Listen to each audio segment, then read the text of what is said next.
À Monaco, il y a un lieu stratégique où l'on rêve de records de vitesse, d'aventures extrêmes et même de conquête spatiale. C'est ici, dans le plus grand immeuble de bureaux de la Principauté, le Gildo Pastor Center.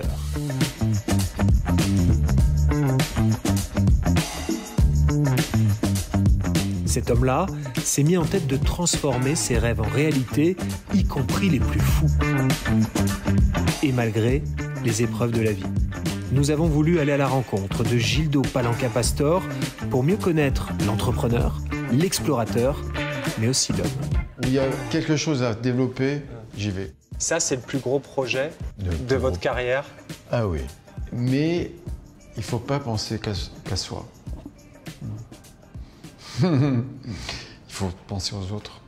Gildo Pastor possède plusieurs immeubles emblématiques de la Principauté, le Continental, place des Moulins, et l'Emily Palace au Larvoto. Mais son repère, c'est ici à Fontvieille, dans ce bâtiment de 90 000 m², dont il a lui-même supervisé les travaux alors qu'il n'avait que 21 ans. Et cet immeuble, achevé en 1989, il l'a dédié à son grand-père, Gildo Pastor. Mon grand-père, il est venu voir les travaux avec beaucoup d'humilité. Il est allé partout, il a tout regardé. Il a été charmant avec moi. Et c'est vrai que depuis tout petit, j'allais manger une fois par semaine avec lui. C'était un grand monsieur, hein. mais un grand-père parfaitement idéal. Hein.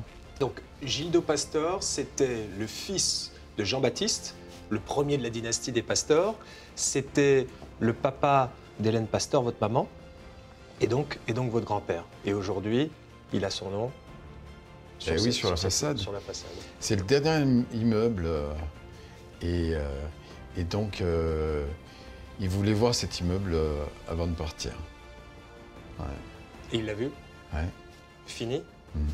Avec son nom, au-dessus de la porte. Et c'est vous qui l'avez fait? Ouais. On va aller regarder la map monde. Je sens que ça va être une bonne émission.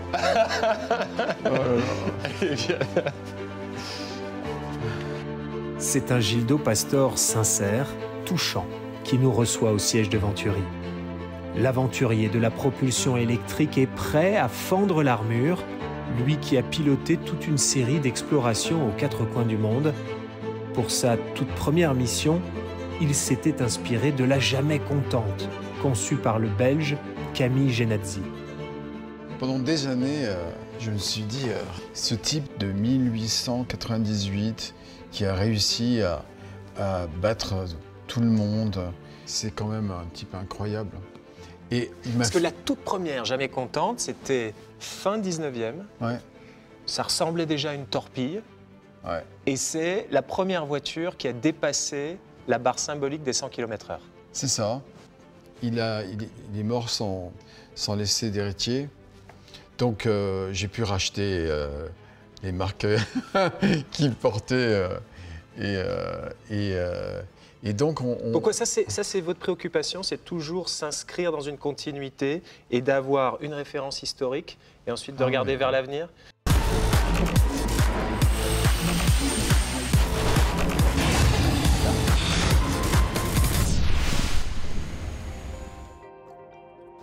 La vôtre, c'est celle-là, la Jamais Contente. Ouais. Ce bolide-là, qui fait 11 mètres de long. Un peu plus. 11 mètres 25. 3000 chevaux. Un petit peu moins. Ouais, mais 2950. On est en train de penser à 4000, 5000 chevaux. Ouais. Mais ça a battu un record de vitesse. Hein. Oh, tous les records de vitesse. Ouais.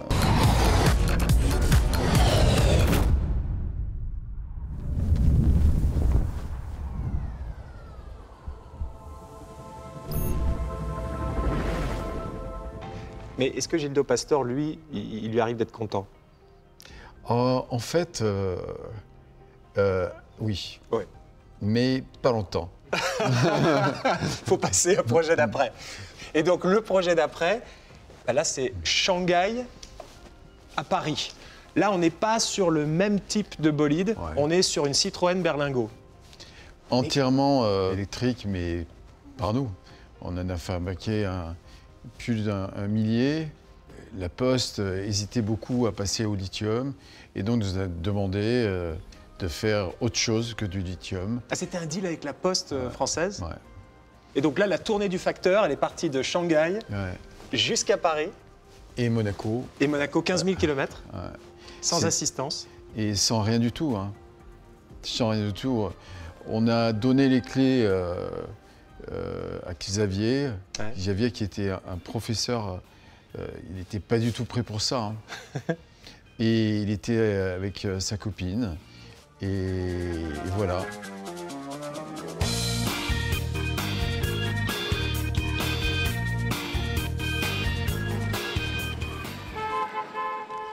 Parce que là, il faut s'imaginer. Il y a des montagnes, Ah ouais. il y a de la glace, il y a de la neige, il y a des zones désertiques. Ouais. Il a fait tout ça en berlingot Citroën. Ouais. Vous pouvez imaginer. 4 degrés 3. 4 degrés 3. Et l'altitude, L'altitude 2180, je viens de voir. 2180. Nous avions eu 2 inspecteurs chinois qui nous suivaient. C'était dès le premier jour, il s'est trompé, il a mis le feu en inversant les polarités. Mon Dieu, et je dis, mais tu es fou. Je dis, non mais c'est bon, j'arrange tout. Un grand moment. Le pont du Rhin, ce que vous voyez là, au fond là-bas c'est la France. La France, monsieur, la France.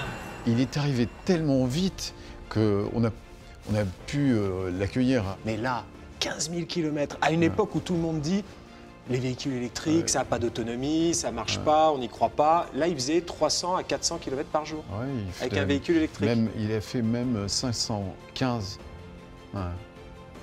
Et nous, on préparait ce véhicule pour la Poste française et monégasque. On part pour New York.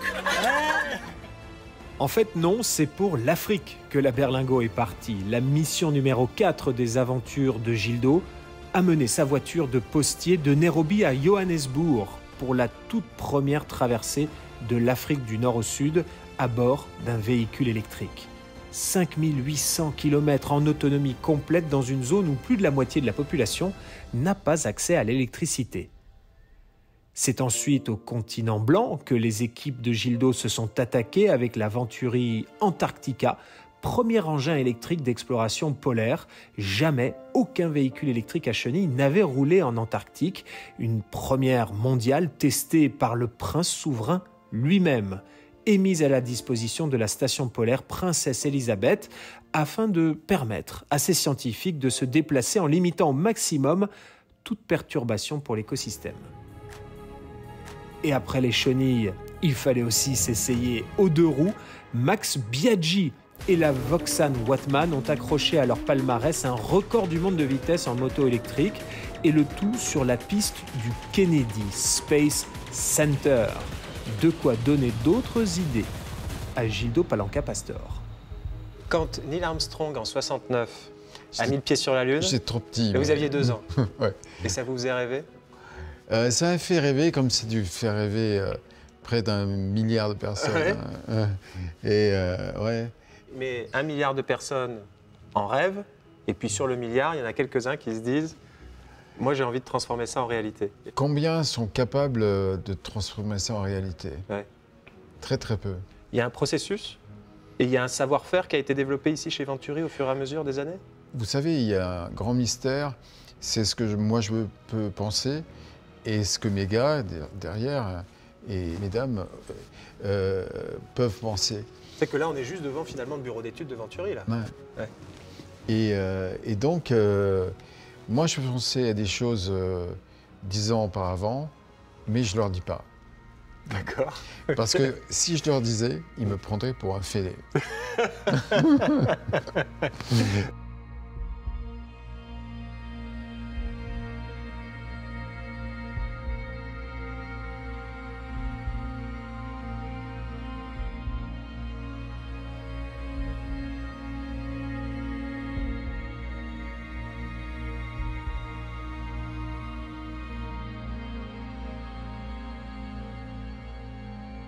L'idée, c'est d'aller atterrir là. C'est pas une petite affaire, hein. Quand tu es là, tu as des températures de froid qui vont de moins 200 à plus de 100. Voilà. Et ça, un véhicule normal est incapable de résister à ça. Qu'est-ce qui se bloque? Tout se bloque, c'est la batterie qui fonctionne pas. Non mais je pose la question. C'est quoi le problème quand on est à moins 200? À moins 200, il n'y a plus rien qui marche. À moins 100, il y a peu de voitures qui résistent. Donc ce sont des conditions irrésistibles. C'est pour ça que ça s'appelle Mission Clémentine? Eh ouais. Parce que c'est irrésistible. Je l'ai fait exprès. Clémentine, qui est votre épouse, Ouais. c'est un bel hommage. Ah ouais. En fait, c'est pas fait pour rigoler, hein. Les gens de la NASA veulent aller dans les cratères, récupérer de l'eau glacée pour alimenter les habitats. Alors, quand le savant pointe la Lune du doigt, l'imbécile, il regarde derrière. Et moi, je vais regarder derrière. Ouais. Et derrière, le rover Flex. Ouais. Et ça, c'est un véhicule lunaire. Eh oui. Il ira sur la Lune, Dans c'est 2 sûr, ans. Ah ouais. dans 2 ans. Ouais. 2026, objectif Lune. Ouais. C'est certain. Avec un drapeau monégasque? Avec un drapeau monégasque. Mais qu'est-ce qu'il fait ce rover en fait? Il fait beaucoup de choses. Donc là, je vois, c'est quoi? C'est des caméras? Oui, il y a 2 caméras, mais il est légèrement. Il sera quand même un peu modifié. Ouais. Derrière vous, il y a la roue lunaire. D'accord. Donc quand il y a des roches, la roue s'y adapte. Il n'y a personne au monde qui a réussi à faire une roue lunaire, hein. Toutes les roues lunaires sont rigides. Donc il n'y a pas de pneumatique. La NASA a pris pour 1 an cette roue en test, et ça fait 6 mois, et ils sont émerveillés. Ils ont dit que c'était la meilleure roue au monde. Donc celle-ci, on la montre parce qu'elle est protégée, et c'est les gens qui réalisent ça pour nous, nos salariés ils peuvent se dire on a réussi.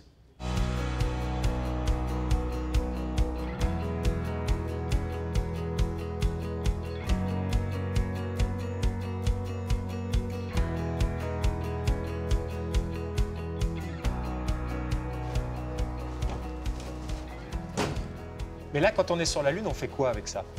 Tu vas faire tout ce qu'il est possible de faire, allant de la construction de quelque chose à la construction d'un habitat. Tu vas creuser, tu veux faire tout ce que tu veux. C'est quoi la caractéristique de cet engin-là par rapport à d'autres engins conçus par les Américains, par la NASA? Ils ont comme défaut de n'être capables de faire qu'une chose. Celui-ci, il est polyvalent. Ah oui. Et parce que nous sommes debout, et essaye avec une combinaison de t'allonger dans un véhicule, essaye d'en sortir. Ah, c'est ça. Même pas la peine de penser. Et il se déplace à quelle vitesse? Maximum 25 km/h. En gros, 20 km/h, c'est suffisant. Ça, c'est un délire de milliardaire? Oui.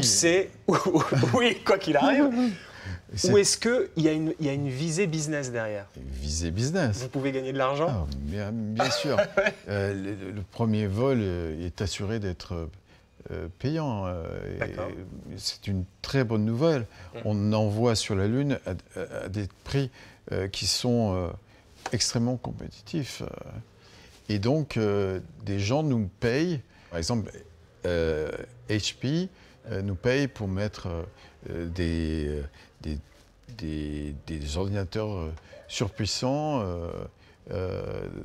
sur la Lune. Ça, c'est le plus gros projet de votre carrière? Ah oui. Ouais. Après, je m'occupe de ma femme et de mes enfants. Ah bon? Ouais. Après ça, c'est fini les gros jouets un peu fous. Vraiment? Ah oui, oui. Ouais. Il faut savoir donner du temps à ce qui est important. D'accord. Ça ouvre une autre discussion, ça. Ouais. Il faut savoir donner du temps à ce qui est important. Voilà ce que nous dit aujourd'hui celui qui a accumulé les records de vitesse pendant toutes ces années. Gildo Palanca Pastor va nous ouvrir à présent les portes de son bureau personnel, de son QG monégasque lorsqu'il n'est pas à New York, où il est consul général de Monaco et où il vit avec sa famille depuis cette période noire qu'ils ont traversée il y a 10 ans, avec son AVC, sa crise cardiaque et bien sûr la tragique disparition de sa maman, Hélène. Mais à l'image de ces prototypes révolutionnaires, Gildo peut résister aux conditions les plus extrêmes. Il est insubmersible. Elle est pas mal, cette auto. On réunit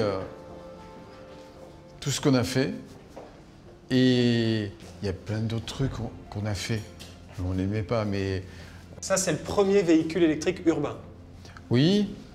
La première, l'aventure fétiche. Premier véhicule électrique de sport. Ouais. Avant Tesla. Bien sûr.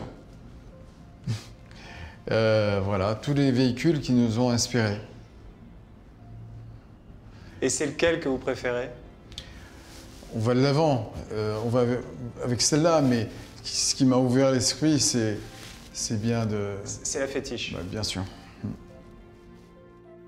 Une fois n'est pas coutume, étant donné que Gildo a toujours un coup d'avance, cette fois on va remonter dans le temps pour retrouver l'Aventuri Volage, un véritable roadster électrique avec 4 moteurs roues, présenté il y a une quinzaine d'années au Mondial de l'Automobile de Paris et aussi dans une émission du dimanche soir sur la première chaîne belge. Merci de nous retrouver pour cette seconde partie d'investigation spéciale environnement. Je suis sorti péniblement de cette voiture prototype. Il s'agit d'une Venturi Volage.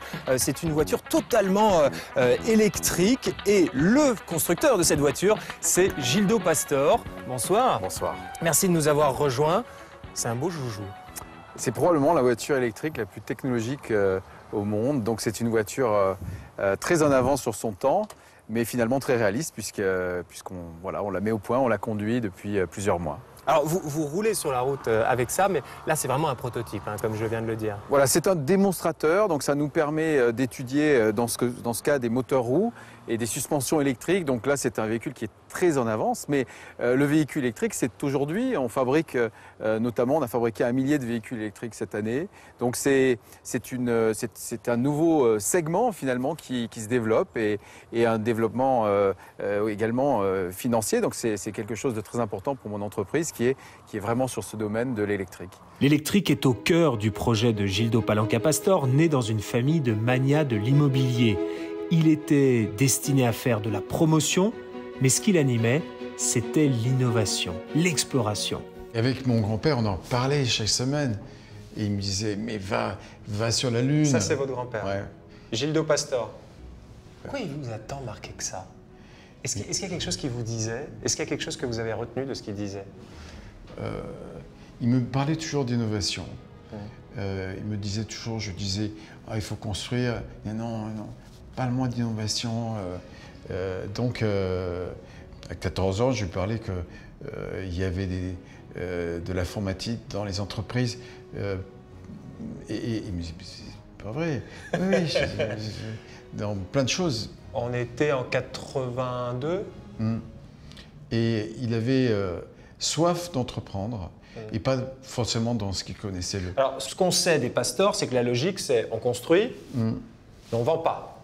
On garde, on loue. Oui, bien sûr. Ça, c'est une règle d'or des pastors dans l'immobilier. La règle d'or des pastors dans l'exploration et l'entrepreneuriat. En fait, c'est où il y a quelque chose à développer, j'y vais.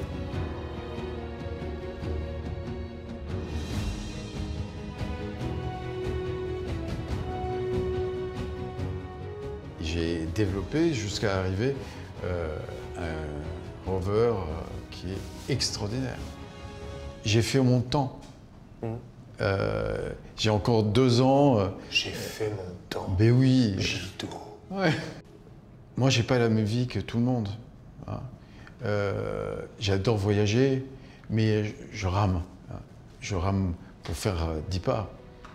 Mais il ne faut pas penser qu'à soi. Il faut penser aux autres. J'ai un de mes enfants qui a été percuté à la jambe. Il s'en est sorti. Je dois m'occuper d'eux. Mes enfants sont américains. Ils aiment venir au prochain Grand Prix de Formule 1. Ouais. Gustave et Grégoire. Gustave et Grégoire. Et ils ont 15 et 17 ans. Ouais. Eux, ils rêvent de quoi? Le plus âgé, il est comme moi. Il est comme moi, ça veut dire quoi? Il pense qu'à la compétition. Il faut l'accompagner avec attention. Et le soir, je suis là et je l'écoute. Et pas, il m'écoute. Voilà. Et lui, et l'autre... Si c'est votre sentiment, ça, c'est que vous aviez tellement de rêves que vous aviez envie de les partager tout le temps et que c'était toujours vous qui parlez? C'est ça que vous me dites? Et que maintenant, il faut juste écouter ces enfants? Et oui. Ils ont plein de choses à dire, mais là, ils ont besoin de moi. Ouais. Donc une fois que ce rover Flex sera sur la Lune, une fois que vous verrez l'image de ce rover sur la Lune, vous vous direz c'est bon, ouais. J'ai fait ce que je devais faire sur Terre, sur la Lune. Et oui, je resterai à l'écoute, bien sûr. Mais oui, il faut bien vivre. Honnêtement, j'y crois pas. Vous verrez.